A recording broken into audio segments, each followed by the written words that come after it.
Hello, and welcome to today's webinar, 340B and Telehealth Regulatory Considerations. My name is Jesse Dresser. I'm a partner with the law firm Frier Levitt. I'm joined by a couple of my colleagues, Arielle Miliambro and Maria Stahl. And today we are going to talk about some of the latest trends and updates we've been seeing in our practice around the 340B program and telemedicine, telehealth, and other innovative forms of providing care and expanding patient base.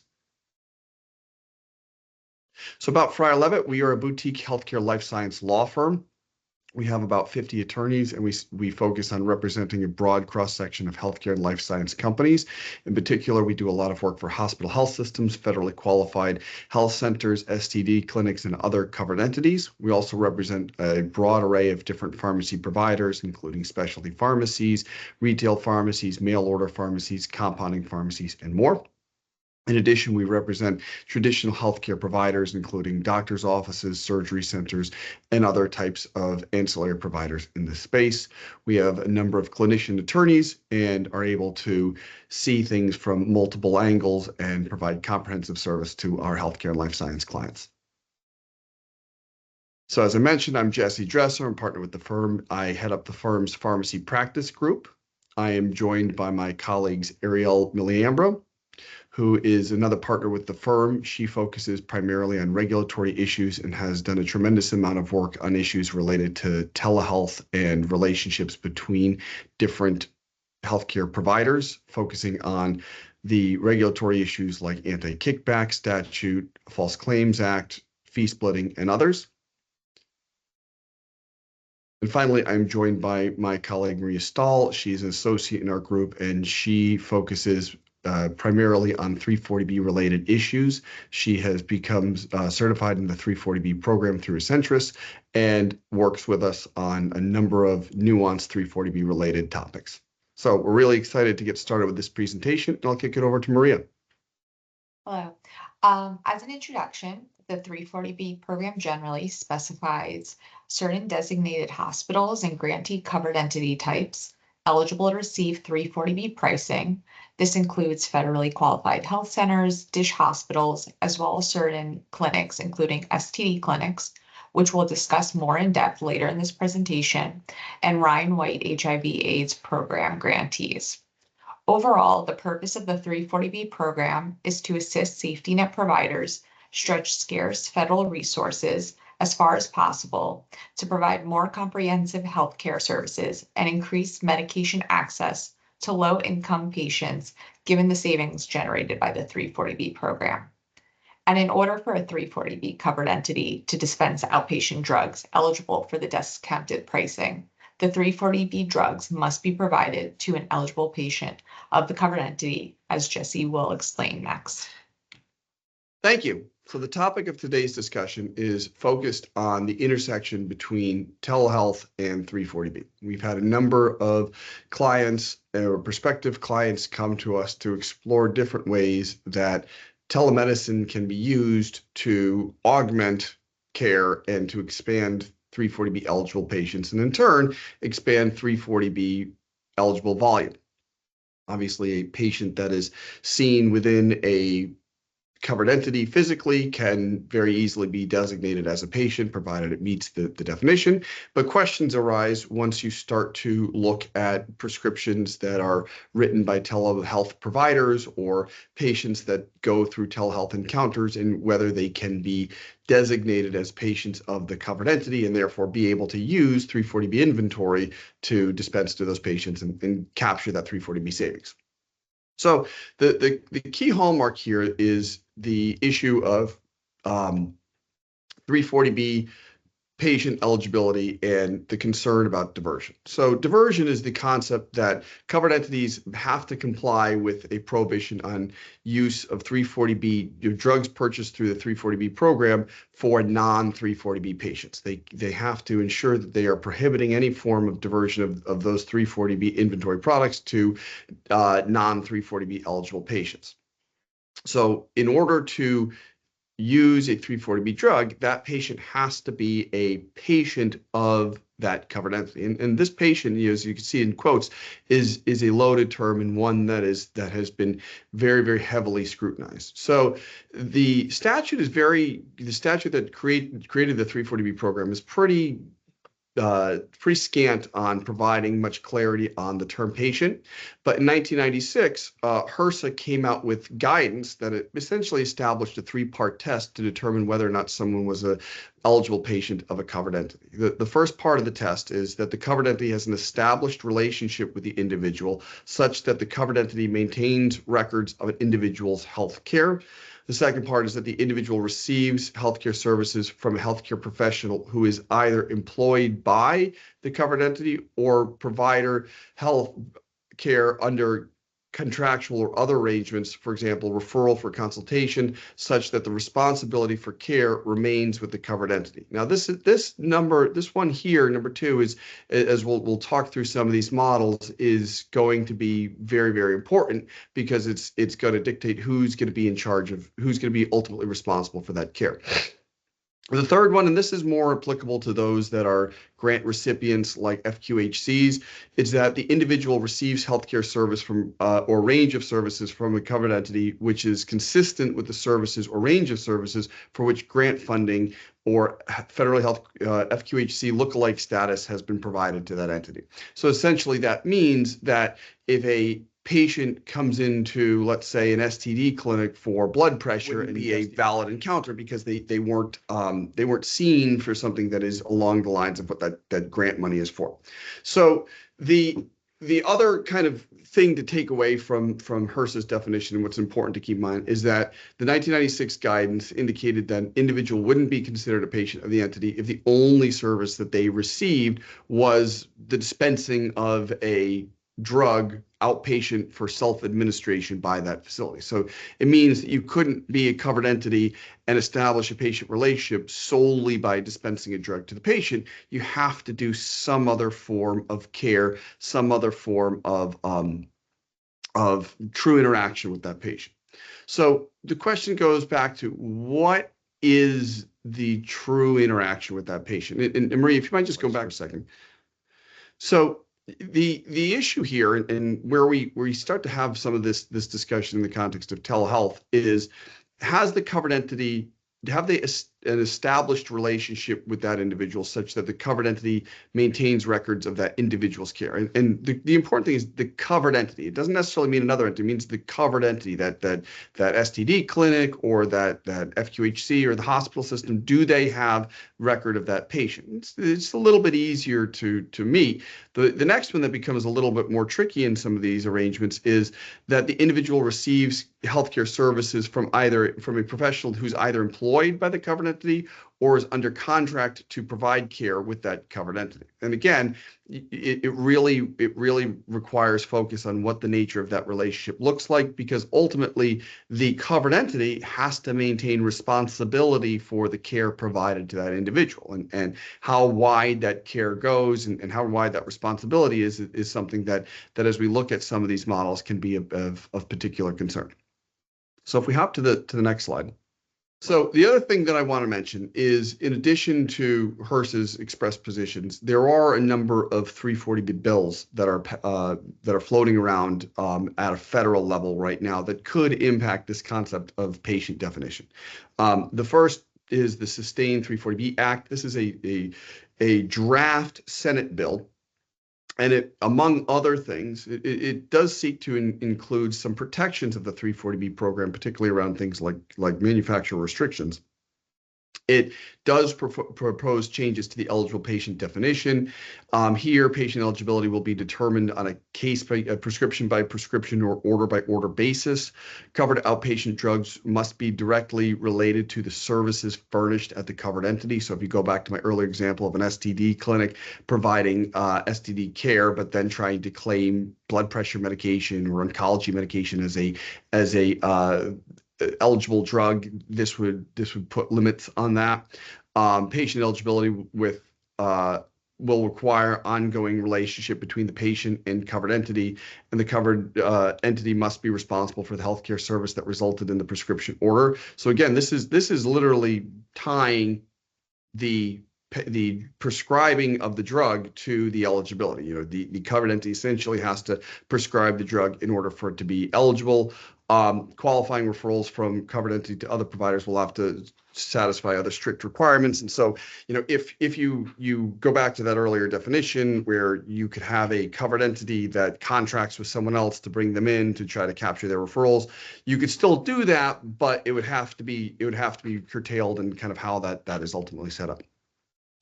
There are the Senate committee that's putting out this bill. They had submitted a request for information earlier this year. A number of interested stakeholders submitted information, so it may ultimately guide where this bill ultimately comes out. But they are seeking stakeholder input. There are a couple other pieces of federal legislation that may impact the 340B program. The 340B Access Act, this has been introduced by Representative Carter and Representative Harshberger, among others. And among the things that it does seek to protect the right of a contract pharmacy, but it does include some limits on the patient definition, and so it may narrow the overall volume of eligible patients, although it may protect other aspects of the 340B program. On the other hand, you have the 340B Patients Act. This has been introduced by Rep. Matsui. What this really focuses on is more so the manufacturer limitations on contract pharmacies. As I'll get to in a minute, several manufacturers have tried to put limits on the number and type of contract pharmacies that they're willing to distribute 340B drugs to. This bill would seek to limit some of that efforts by some of those manufacturers. So I raised those bills because it's something to kind of keep an eye on the horizon, because some of these models, they may work now, particularly in the wake of Genesis, but they could be impacted greatly if some of these pieces of legislation ultimately go through. So on that subject of use of contract pharmacies, because this is a big source of ability for covered entities to capture 340B revenue. They may only dispense a certain number of prescriptions themselves, but if they can link up with a number of contract pharmacies, they can greatly expand the number of prescriptions, 340B eligible prescriptions that they are able to capture the 340B revenue with, right? So what has happened is, as a result of the desire by covered entities to try to expand the number of 340B eligible patients receiving 340B inventory on behalf of that covered entity, they've contracted with as many contract pharmacies as possible. And in fact, if you look at the numbers, some of the largest contract pharmacies are the largest pharmacies in the country: Walgreens, CVS Pharmacy. Many of the PBM's own mail order pharmacies hold thousands of contract pharmacy arrangements with covered entities. So there's a great focus on this, and one of the concerns that manufacturers have had is that you have these publicly traded huge companies that are essentially profiting off of the 340B program, and there's not really safeguards in place to prevent duplicative discounts. That means not only is the manufacturer selling the drug at 340B prices to the contract pharmacy on behalf of the covered entity, but they are also giving a rebate to the PBM for the drug. So it's basically double dipping. So a number of manufacturers have instituted restrictions on which contract pharmacies they will sell to and under what circumstances they'll sell to contract pharmacies. Those restrictions were challenged by HRSA. HRSA sought to discipline some of those manufacturers for failure to offer 340B discounts to covered entities. They sued. There's 3 cases. One was out of New Jersey, one was out of Illinois, I believe it was, and then the third one was out of DC. They have all gone up on appeal. The one in the Third Circuit has been decided in favor of manufacturers, and very recently, in May of this year, the DC Circuit upheld manufacturer contract pharmacy restrictions.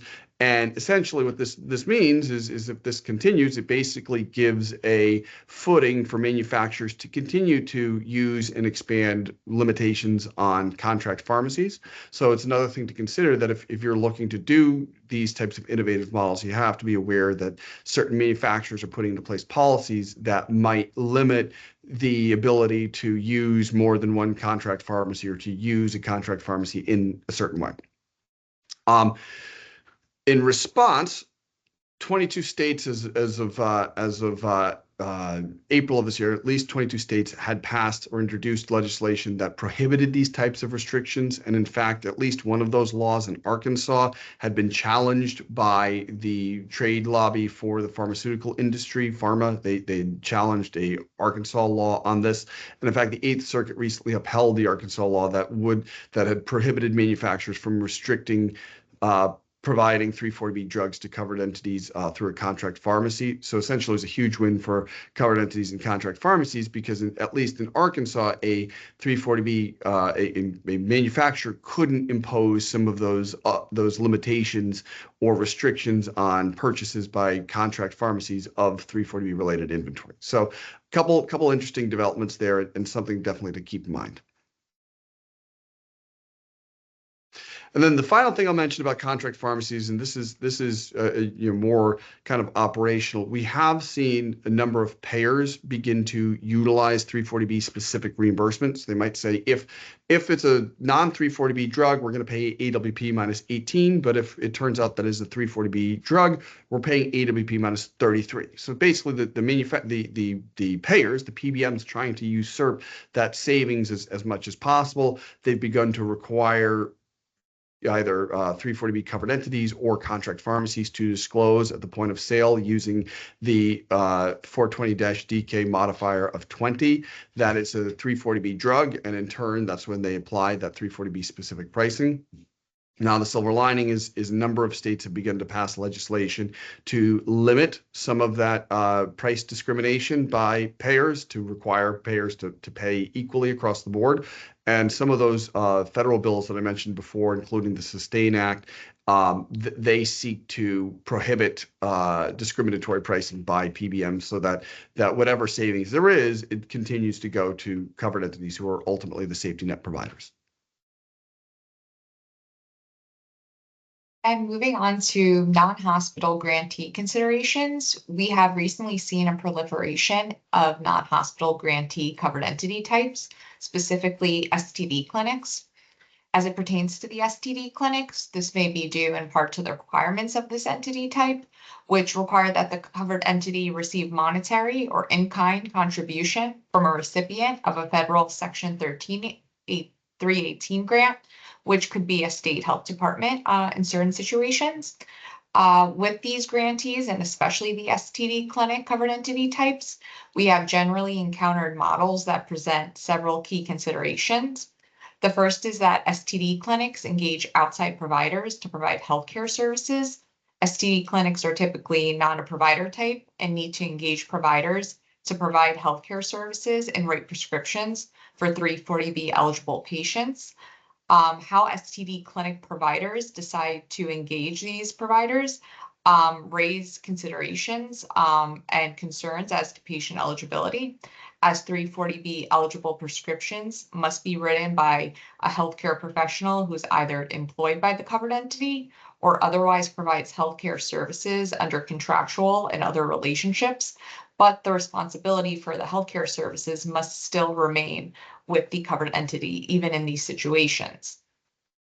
Another consideration that STD clinics face in putting together their models is when they are engaging these healthcare providers, whether these healthcare providers are STD or infectious disease providers or non-STD related providers.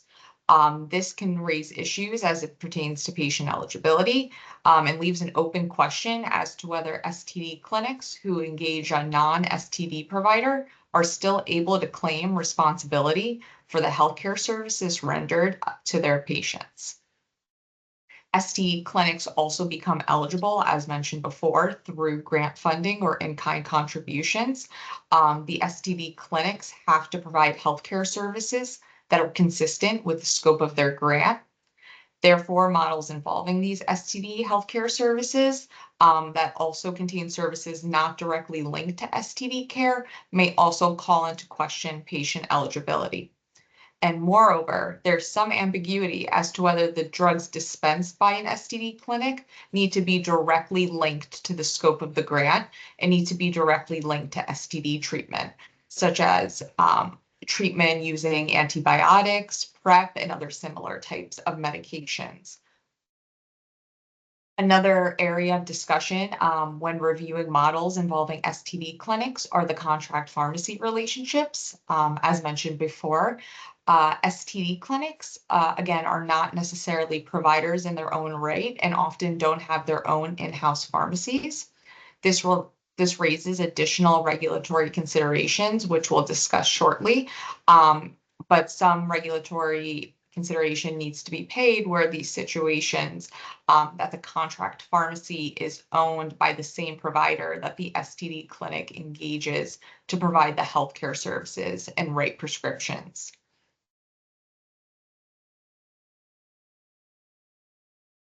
Additionally, there are other regulatory issues associated with non-hospital grantees, and again, including these STD clinics. The first are corporate practice of medicine considerations. Generally, the corporate practice of medicine doctrine prohibits non-licensees or non-licensee business entities, such as general business corporations, from engaging in the practice of a licensed professional or hiring or employing licensees to provide professional services. Some states have especially strict corporate practice of medicine doctrines, which will prohibit a non-licensee, such as an STD clinic, from contracting with licensees or otherwise exerting control over a licensee. In effect, this may prohibit non-licensed entities, such as STD clinics, from contracting with providers to provide healthcare services. However, the 340B statute nor HRSA has addressed the impact of a covered entity's potential violation of corporate practice of medicine doctrines in order to engage healthcare providers to provide services to eligible patients.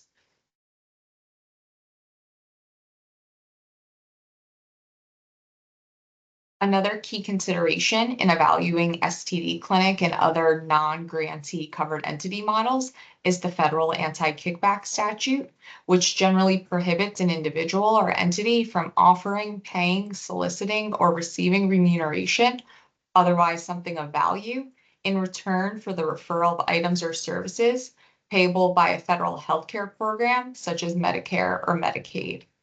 340B models involving these grantee covered entity types typically involve two major payments that must be assessed for kickback prohibition compliance. The first being the dispensing fee paid by the covered entity to the contract pharmacy. These payments must be evaluated to ensure, among other requirements, that the payment is fair market value and commercially reasonable, so that the payment to the contract pharmacy is not deemed to be in exchange for dispensing 340B eligible drugs, which result in the covered entity achieving the 340B savings. Another payment that must be evaluated for compliance is the payment from the covered entity to the physicians or prescribers engaged by the covered entity. There are similar concerns about the payment structure here as is present in the dispensing fee evaluation. And if this payment is improperly structured, it could be viewed as a payment to the prescribers in return for their writing of a 340B prescription, which again further generates 340B savings to the covered entity.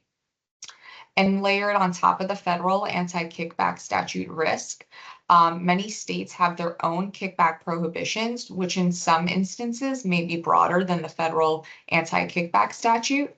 This could increase additional regulatory risk in states with these broad kickback prohibitions that apply to arrangements outside of federal payer programs and may include cash or other commercial insurance models. So another regulatory issue that arises in these models relates to self-referral. And at a basic level, Stark is a federal law that prohibits a physician from making a referral of a designated health service, which would include an outpatient drug, to an entity that the physician has a financial relationship with. And that financial relationship can be through a compensation arrangement, or it can be through ownership interest in the entity that is going to be receiving that referral.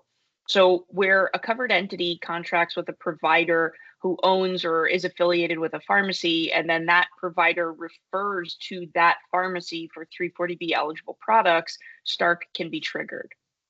Typically, where the provider refers to their own pharmacy, setting aside a 340B model, they're seeking to comport with the in-office ancillary service exception to Stark, which requires that certain billing, location, and supervision requirements are met.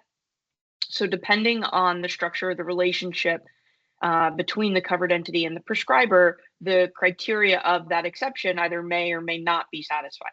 So, for example, where a provider is contracted with an FQHC to provide care to the facility's patients from the FQHC's location, or even on behalf of the FQHC via telehealth, there's a question as to whether the provider is acting in his or her capacity as a member of their group practice when they are in that position as an agent of the FQHC. And so if the prescriber is not acting as a member of their group when they're performing those services that result in the referral back to the practice-owned pharmacy may not be able to comply with in-office ancillary service exception. Whereas if an STD clinic is contracting with a practice and the STD clinic isn't a medical practice or any type of facility that renders professional care in its own right, the contracted provider is more likely to be considered practicing as a member of their group in the provision of 340B covered service. And that'll put them in a position potentially to achieve compliance with the in-office ancillary service exception.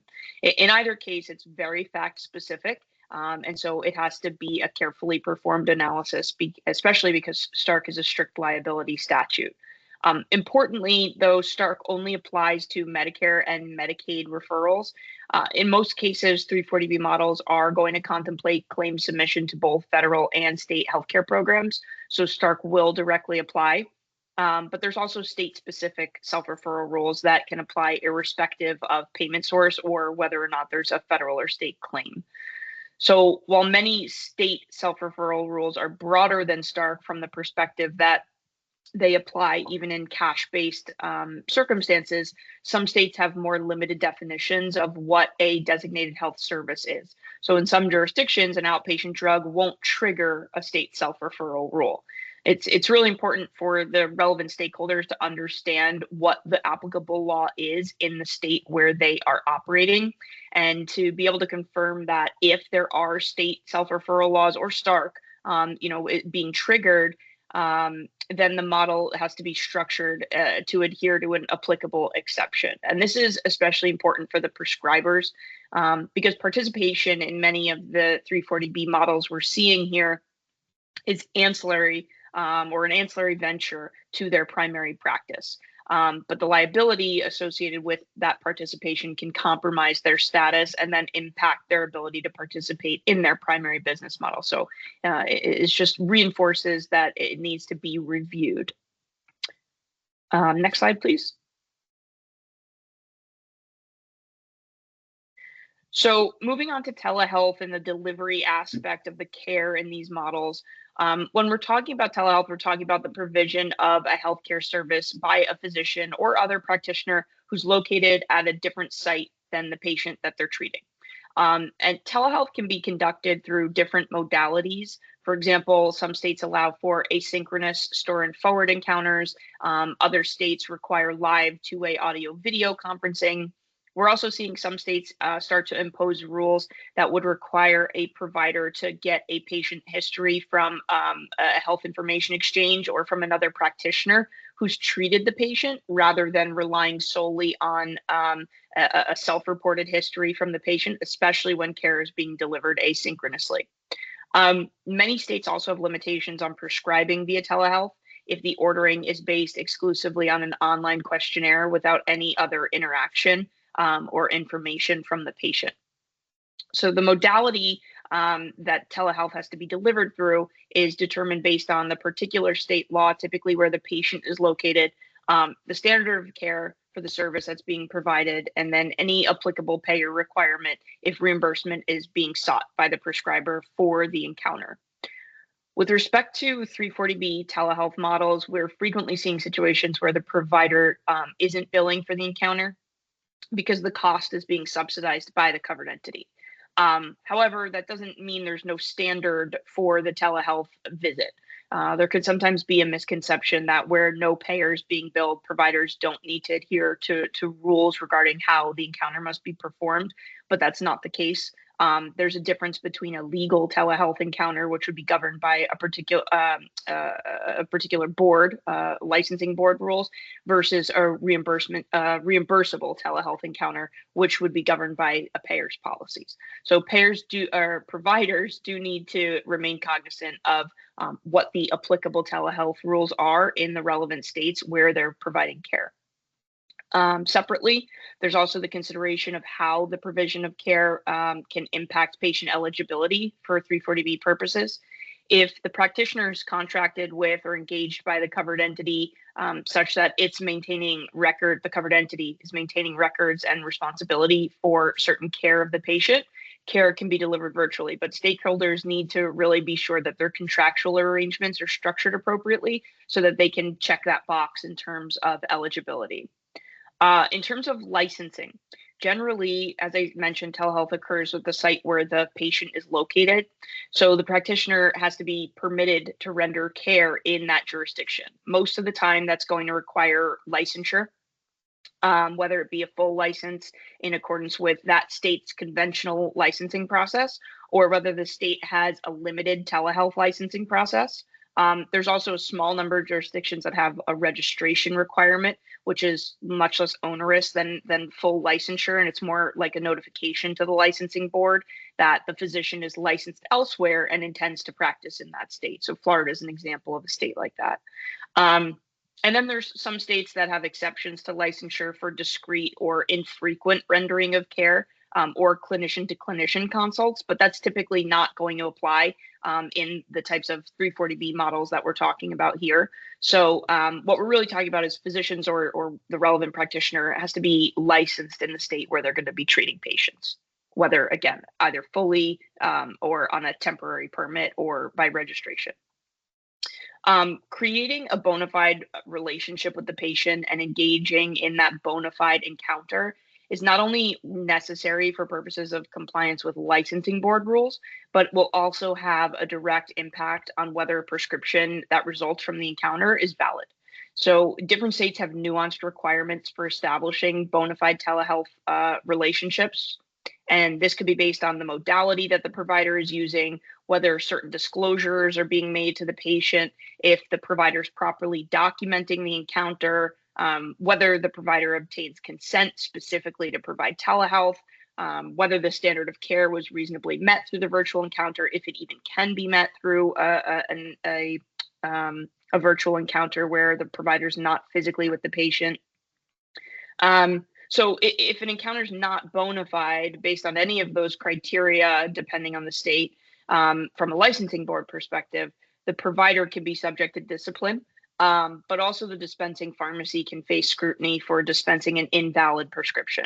And this raises questions regarding what a pharmacist's duty is with respect to validating a prescription prior to dispensing. And different boards of pharmacy will impose different obligations on the pharmacist as it relates to that process. But from a contracting perspective, it's important to keep this in mind when entering into any contract pharmacy, whether as the covered entity or as the contract pharmacy.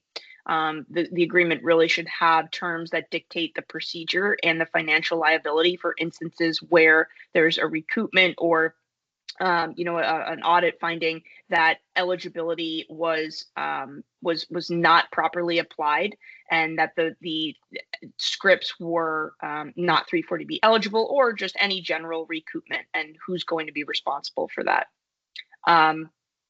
Next slide, please. So separate from licensing, there can also be concerns related to practice structure and corporate practice of medicine, as Maria discussed. The corporate practice of medicine generally, again, is prohibiting a business from practicing medicine or engaging a practitioner to provide professional service on its behalf. And it's intended to prevent unlicensed individuals from exerting control over medical practices or licensees to preserve the integrity of their professional judgment, of the licensee's professional judgment. And corporate practice can generally be viewed on a spectrum.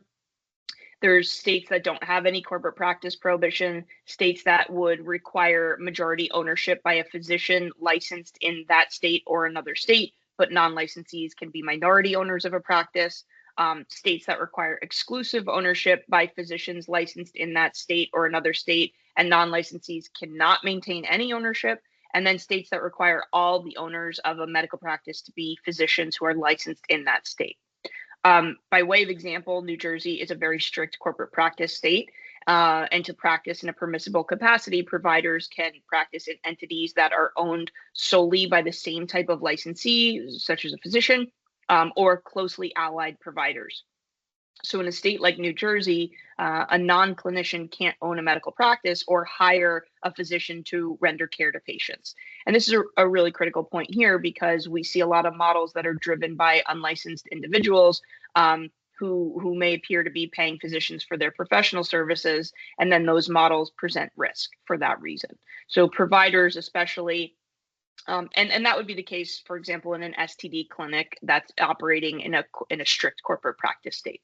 And so it's really important for the licensee to be aware of what the corporate practice rules are, because their license is subject to discipline and other adverse action for participating in a model that would violate corporate practice rules.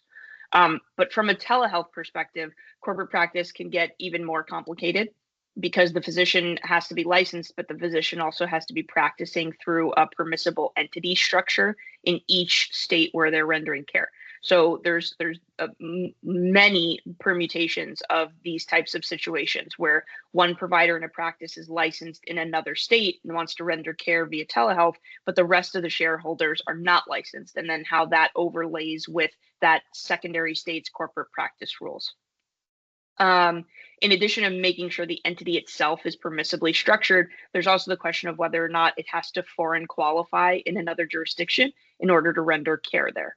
So foreign qualification is essentially the process where the entity registers itself with Secretary of State in another state to provide notice that the organization is going to be doing business in that state, which would be the case if providers are rendering telehealth through an entity that's formed and operated elsewhere. However, depending on corporate practice rules, certain states don't allow for foreign qualification of medical practices. And as a result of these corporate practice issues, many models that they have a national appearance are actually multiple practices operating as a network. As Maria touched on as well, kickback and fee splitting concerns can also come into play with telehealth in these 340B models. A lot of models we're seeing, like I said, have a covered entity compensate providers for their professional services, and that can create corporate practice rules, but it can also be a kickback concern depending on the model. So, for example, if a provider is viewed as being paid to issue a prescription and send it to a certain pharmacy, like the contract pharmacy, that can be problematic.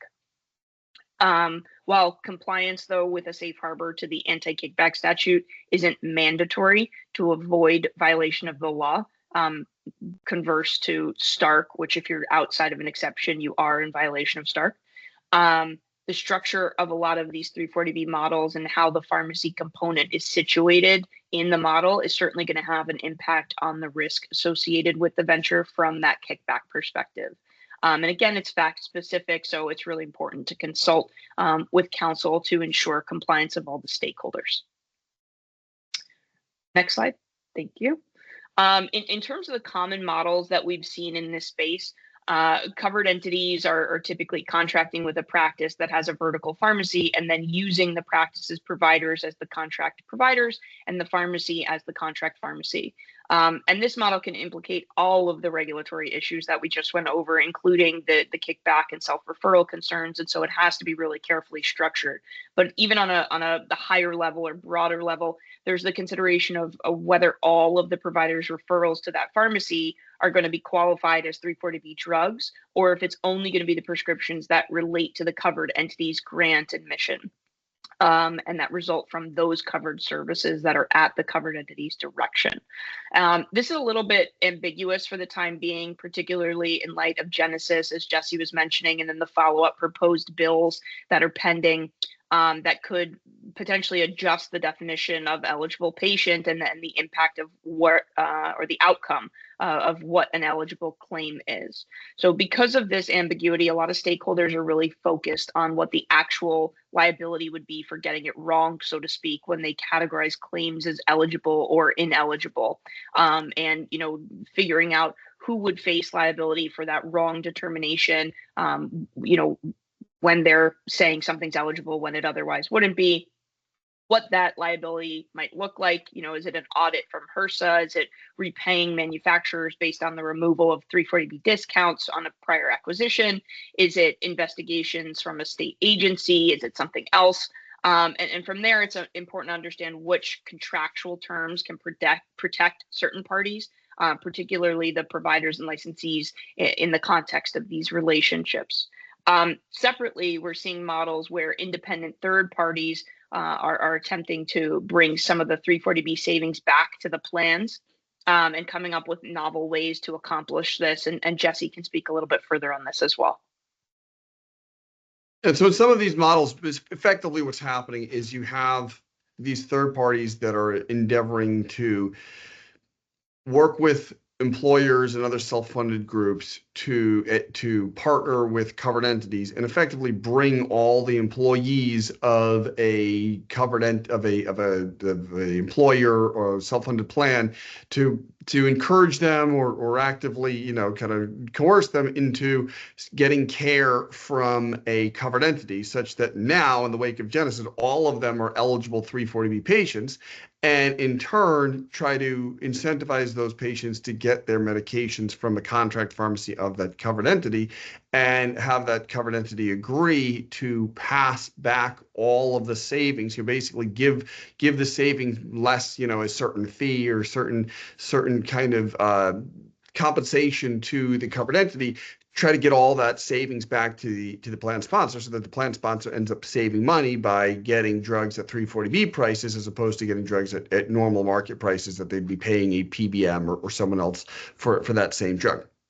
There are HRSA considerations associated with this, primarily incumbent upon the employer. There are also kickback considerations when you look at the relationship between and among those different stakeholders, particularly that covered entity that is getting a huge stream of referrals for patients to be seen by them to get them qualified to be 340B patients. And then you also have, another issue that go back to earlier in the discussion, talking about those laws that prohibit discriminatory pricing, that those same laws could impact a model like this, because they might prohibit the employer from agreeing with the covered entity to basically negotiate lower 340B specific prices that are basically taking the savings at the employer level as opposed to at the covered entity level. So with that concludes our presentation on this topic. It is something that we view as growing. It is also something that we view as being fraught with issues and potentially could face scrutiny down the line. Typically, there is a lag between when issues start coming up and people start getting involved in business practices to when regulatory agencies and government organizations become aware of and start enforcing it. And so we would advise folks that are considering doing this, or even folks that are already doing this, to speak with competent counsel to make sure that these compliance areas are checked and steps are taken to avoid issues down the line. If you want to continue this discussion, you can reach out to any one of us. Our contact information is provided below, and we look forward to speaking with you. Thank you.